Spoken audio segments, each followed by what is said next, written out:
Oke guys, welcome back to the Traders Note bersama gue Rangga Wardana. Dan ini adalah video seri Mapping Forex. Bagi kalian yang baru mengikuti YouTube channel ini ya, boleh kalian coba untuk melihat beberapa playlist yang gue taruh di atas. Di situ ada Mapping Forex, ada bongkar teknik Forex, dan satu lagi yaitu gue baru bikin adalah playlist Forex Basic. Itu baru ada satu video. Nantinya ke depan gue akan bikin juga yang lebih banyak gitu ya, supaya menjangkau para trader yang baru masuk atau newbie, kurang lebih seperti itu. Nah, di sini gue perlu jelasin sedikit ya, bahwa ini bukan merupakan ajakan untuk entry atau bagaimana, tapi ini adalah merupakan dua step awal di dalam menganalisa market, yaitu bagaimana kita mengidentifikasi dan memprediksi direction daripada pair yang mau kita tradingkan. Baru nanti setelah itu, kalau kalian memiliki skill di dalam trading, kalian bisa menentukan cara entry-nya dan membuat plan B untuk kedepannya itu seperti apa.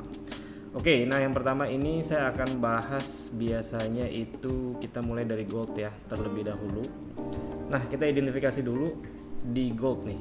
Oke, bagaimana identifikasi tren dan momentumnya itu seperti apa. Nah, kita langsung masuk pakai H4 atau daily chart ya. Kalau bisa kelihatan di H4, langsung aja di H4. Dan di sini ya, kita perhatikan gold sempat ada tren naik sedikit ya, tapi tidak begitu kuat karena dia range-nya naik kenceng lalu turun kenceng seperti itu. Dan akhirnya di sini dia membentur area kuat ya, area resisten yang di sini menjadi supply area, yaitu level 1824 hingga 29. Akhirnya dia ngayun-ngayun ya, drop ke bawah. Nah, kondisi seperti ini artinya dia baru saja break daripada trend line yang di sini ya. Ini trend line yang cukup signifikan, dia di break. Jadi ini ada semacam chart pattern seperti semacam rising wedge seperti itu. Jadi ini adalah bearish pattern. So directionnya adalah saya ke bawah ya.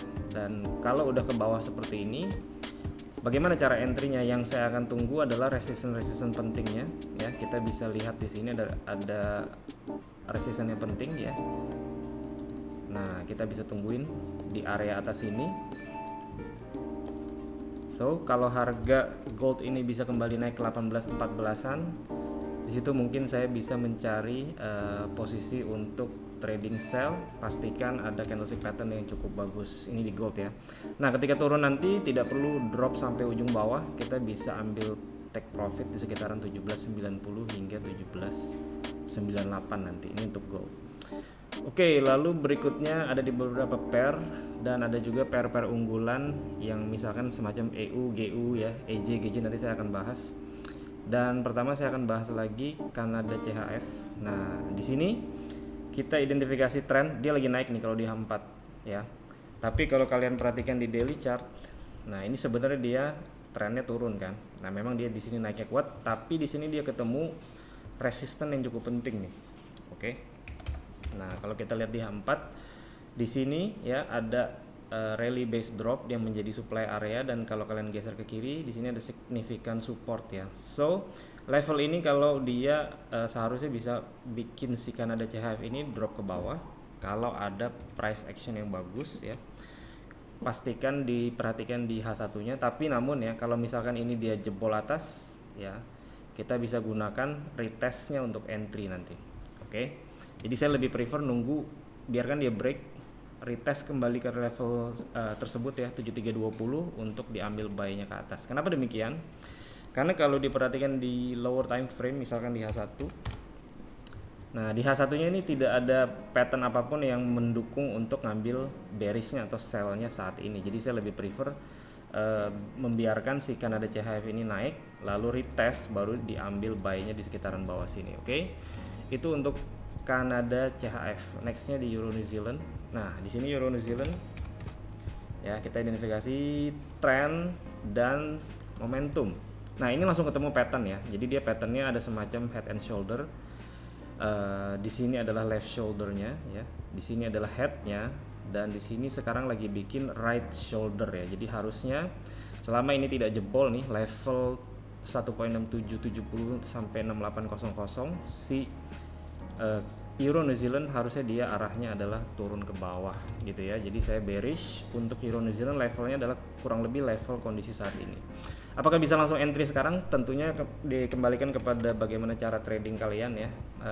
Apakah kalian melihat di sini ada chart pattern tertentu atau divergence atau apa? Kita bisa munculkan stokastik, kurang lebih seperti itu ya. Kalian bisa gunakan candlestick pattern, misalkan di sini ada rally based drop seperti ini, ada false break ya, kalian bisa gunakan candlestick pattern tersebut untuk entry sell. Oke, berikutnya di GBP Jepang Yen, yang dimana kemarin pun kita baru trading GJ ya, dan itu ya di sini kita identifikasi tren lagi. Saya mundurkan sedikit, di sini dia naik cukup kuat, namun dia udah kepentok resistennya ya. Jadi kalau di daily chart kalian perhatikan di sini ada resisten yang kuat dan dia udah reject di situ pada 5 Januari minggu lalu. Dan ini dia merespon lalu dia mulai turun. Oke. So di sini membentuk head and shoulder lagi ya. Di sini left shoulder, ini head, ini right shouldernya dia ada jatuh pertama dan ini retest. Dan harusnya ini si GJ dia harusnya bisa turun ya, paling tidak ke level zona pentingnya di sini, atau boleh diperhatikan juga di sekitaran sini ya untuk sebagai TP-TP-nya. Jadi sekitar 155 lah kurang lebih ya. Jadi bearish hingga 155. Jadi kurang lebih kayak gini. Ups. Ya, dari sini sampai sini ya. Nah, yang namanya trading, pergerakan harganya tidak terkadang dia drop kuat langsung ya, tapi seringkali dia mengayun-ngayun seperti itu. Itulah pentingnya kalian memiliki strategi trading ya, dan bagaimana kalian meletakkan SL dan TP, risk rewardnya berapa, demikian. Jadi mapping ini sebagai gambaran dasar atau gambaran utama supaya kita mempunyai peta perjalanan, kurang lebih kayak gitu. Next di AUD USD. Oke, ini AUD USD. Kita identifikasi trend atau pattern atau directionnya, dan di sini langsung terlihat jelas ada trend line yang di break ya. Trend line yang di break, jadi dia ada pattern nih. Jadi patternnya ini dia membentuk semacam rising wedge juga. Oke, namun rising wedge-nya tidak ideal ya. Jadi bukan rising wedge yang textbook. Di sini dia agak-agak aneh. Nah, karena bentuknya rising wedge seperti ini dan di ujung-ujungnya ini ada divergence kan. Nah, kita lihat di daily deh sedikit. Ya, kita lihat di daily lebih jelas terlihat ya bahwa ini divergence dan ini ini rising wedge, dan harusnya ya dia arahnya ke bawah. Ya, ini si AUD USD. Nah, bagaimana cara entry-nya? Kalau kita perhatikan di sini ya, ini dia lagi transisi naik ke atas justru. Jadi kita bisa bikin zigzag ya. Nah, jadi di sini dia low, high, lower low, higher high. Di sini dia membentuk higher low. Jadi harusnya ini naik dulu, baru diambil sell-nya di sekitaran atas ya. Bisa di bagian sini. Oke, ini udah saya lingkarin karena di situ ada zona yang cukup penting. Ini pun nanti ketika naik dia bisa membentuk pattern lanjutan ya. Jadi dia bisa membentuk rising wedge kecil lagi. Misalkan kalau kita lihat di H1 ya. Jadi ini saya masih akan tunggu sell-nya di sekitaran atas. Kalau dia langsung drop saya nggak akan ambil ya. Apakah bisa ambil buy? Karena strukturnya bearish, saya akan tunggu saja ya di area atas untuk menunggu sell-nya. Oke, itu AUD USD. Nah, di sini ada beberapa pair yang biasa saya pantau ya. Jadi EU, GU, EJ dan GJ. GJ tadi udah dibahas.